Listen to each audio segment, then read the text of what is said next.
बेकरार में कहीं जान ना निकल जाए तेरे इंतजार में। आ जाओ सनम दिल बेकरार में कहीं जान ना निकल जाए तेरे इंतजार में। तेरे इंतजार में, तेरे इंतजार में आजा ओ सनम दिल बेकरार में कहीं जान ना निकल जाए तेरे इंतजार में।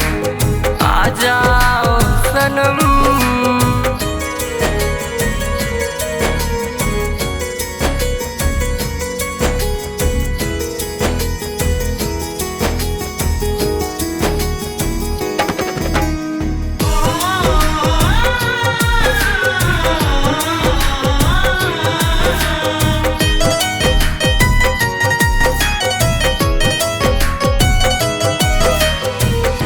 कहते हो पास रहो तुम मिलने ना आते हो, हर पल सताते हो सनम।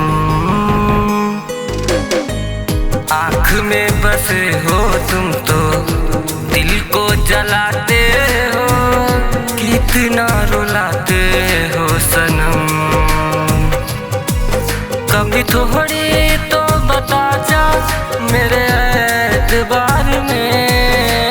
आजा ओ सनम दिल बेकरार में कहीं जान ना निकल जाए तेरे इंतजार में।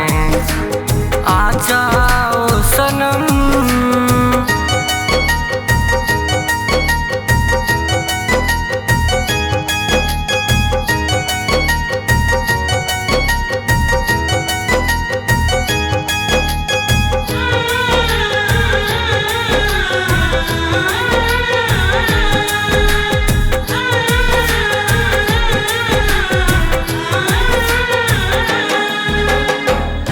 डसने लगी है अब तो सनम तन्हाई भी, दर्द जुदाई में सनम।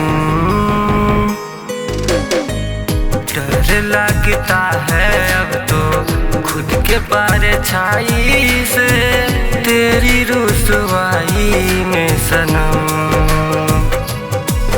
सनिया नील ना बिखर जाए तेरे संसार में। आजा ओ सनम दिल बेकरार में कहीं जान ना निकल जाए तेरे इंतजार में। आजा